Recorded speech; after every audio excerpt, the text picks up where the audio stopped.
Hello tout le monde! J'espère que vous allez bien. On se retrouve aujourd'hui pour la toute première vidéo de 2025. Je vous souhaite d'ailleurs une très bonne année 2025. J'espère que vous avez passé de très bonnes fêtes de fin d'année, entouré de vos proches, de vos amis, où que vous soyez.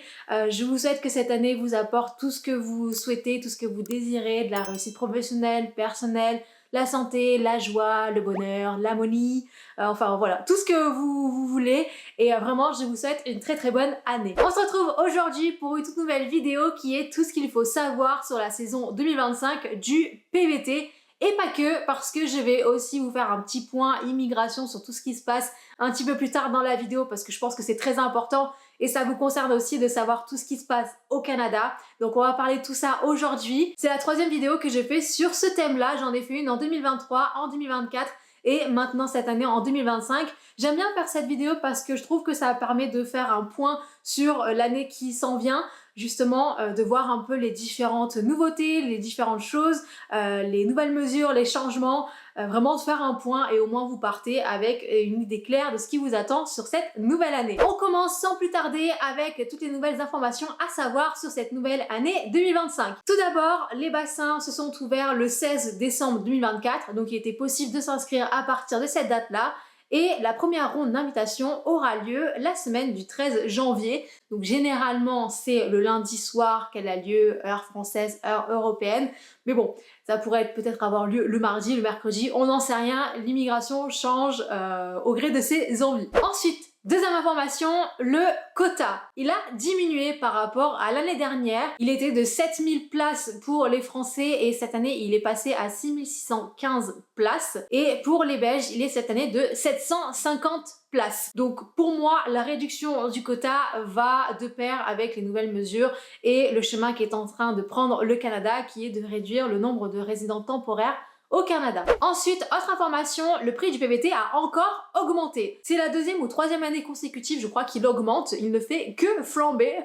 Bon, encore tout est relatif. Franchement, c'est un permis de travail qui est relativement accessible. Il est passé de 357 $ à 364 75 $ pour être précise. Ensuite, il y a une mesure qui va concerner les personnes qui viennent en couple. En 2023, je vous avais partagé l'information vous informant que à partir du 30 ou 31 janvier 2023, et ce pour 2 ans, il était possible pour une personne qui par exemple avait un PVT d'exercer un emploi dans n'importe quel type de profession ou catégorie de profession, que ça soit qualifié ou non, pour permettre à son conjoint ou sa conjointe de bénéficier d'un permis de travail ouvert. On arrive au terme de ces 2 ans, donc fin janvier 2025, cette mesure sera retirée. Ça sera comme avant, donc ça sera uniquement les personnes qui ont un emploi qualifié qui pourront permettre à leur conjoint ou leur conjointe d'avoir un permis de travail ouvert.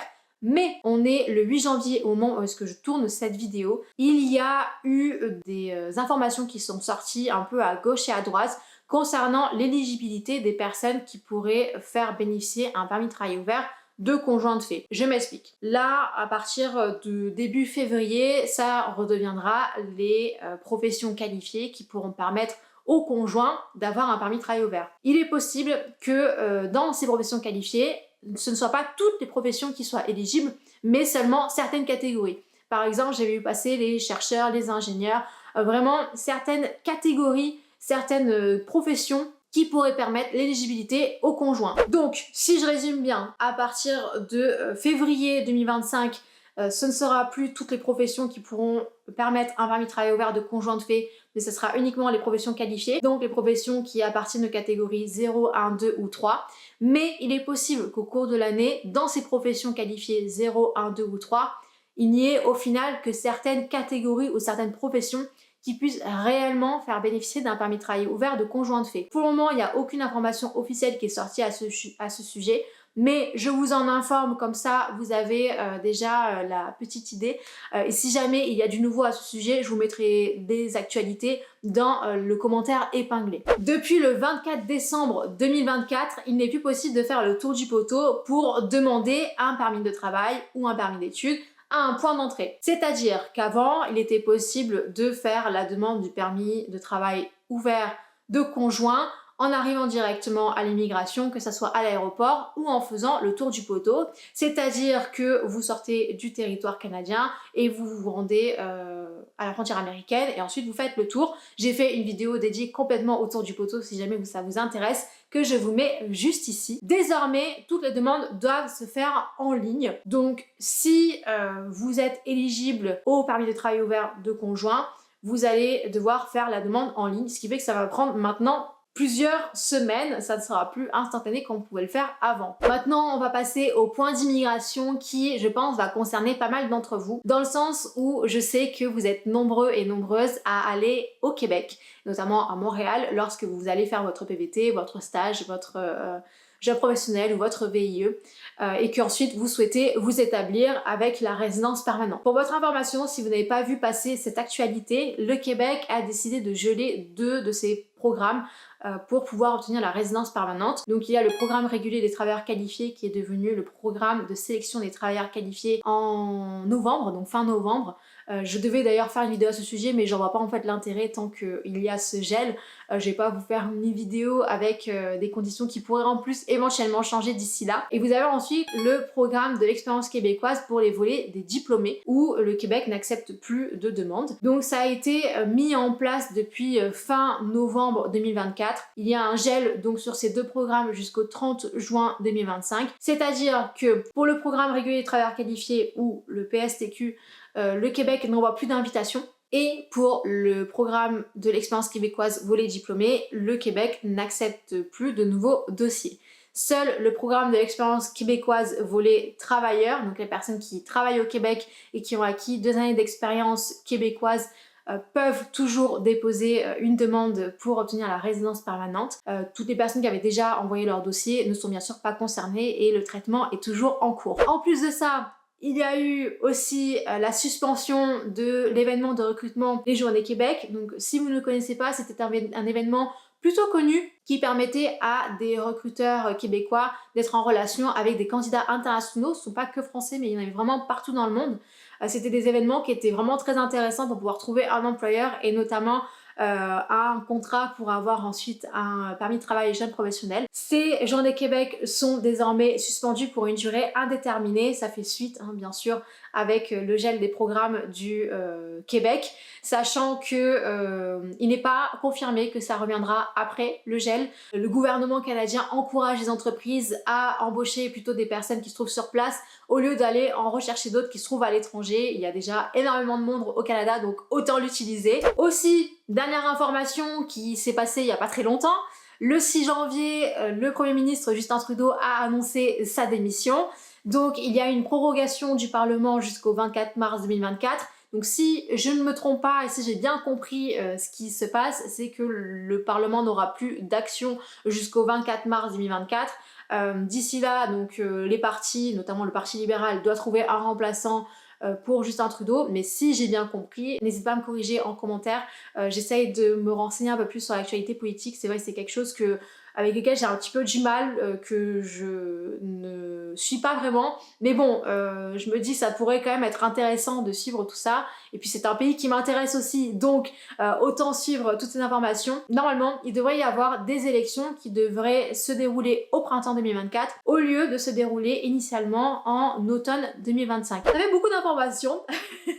Mon avis concernant tout ça, tout ce qui se passe au Canada, et que le Canada cherche de toute façon, il a dit clairement, à réduire le nombre de résidents temporaires au Canada. Il y a eu plus d'1 million de personnes qui sont arrivées au cours des 2 dernières années, c'est énorme et malheureusement en fait le Canada n'a pas su faire face à tout ce flux de personnes qui est arrivé. Il n'y a pas eu malheureusement les infrastructures qui étaient nécessaires pour les accueillir, donc ce soit en termes de logement, mais aussi pour la santé, pour l'éducation. Enfin, il y a aussi au niveau des emplois, il y a un taux de chômage maintenant qui a commencé à augmenter. Donc tout ça fait qu'en fait le Canada est un peu en train de suffoquer. C'était nécessaire en fait ces décisions, très honnêtement, pour pouvoir freiner l'immigration. Il faut gérer ce problème déjà sur place. Il y a beaucoup de personnes qui sont des résidents temporaires, donc ils sont en train de durcir bien sûr l'accès à la résidence permanente. La résidence permanente, pour rappel, c'est pas un dû, c'est un droit qui n'est pas obligatoire, qui ne vous est pas, comment dire, donné. Il faut entre guillemets le mériter. Le Canada sélectionne les personnes qui méritent, on va dire, d'obtenir la résidence permanente. Ça va de pair avec bien sûr le quota qui a diminué du PVT.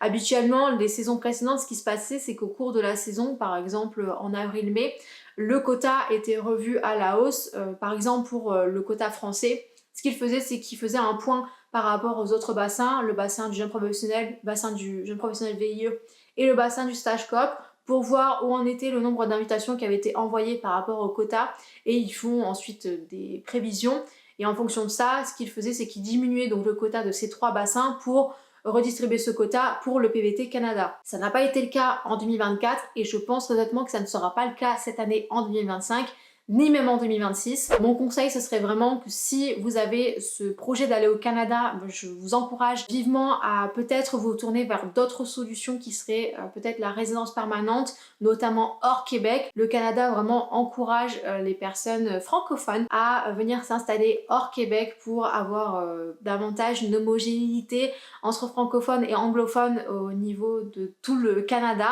Aussi, mon objectif, c'est vraiment pas de vous dire que c'est impossible d'aller au Canada, de vous freiner, de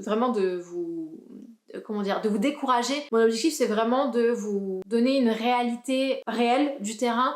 Même si moi-même je ne suis pas au Canada actuellement, j'ai plusieurs amis, plusieurs personnes qui sont sur place dans différentes provinces qui me racontent comment ça se passe, avec les articles de journaux aussi, je me renseigne aussi, et c'est vrai que la réalité du Canada et l'Eldorado canadien qu'on avait pu connaître ces dernières années, si ce n'est même ces 5-10 dernières années, n'est plus le même depuis, je dirais, le Covid. Vraiment, c'est pour que vous ayez conscience de tous ces paramètres, non pas pour vous décourager, mais vraiment que vous soyez préparés si jamais vous avez la chance d'être tiré au sort pour PVT Canada. J'ai vu d'ailleurs une vidéo par exemple de Sarah, qui est de la chaîne de Vaemichi, que j'aime beaucoup regarder, et qui justement a évoqué comment se passe l'immigration québécoise, comment ça se passe au Canada dernièrement. Donc je vous mettrai le lien de la vidéo en description si ça vous intéresse. J'ai trouvé ça très intéressant, sachant que c'est une personne qui est sur place à Montréal.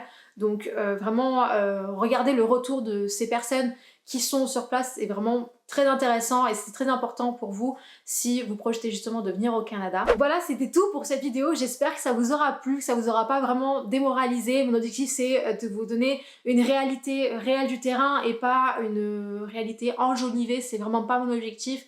J'espère vraiment de tout cœur que vous allez réaliser votre projet pour aller au Canada.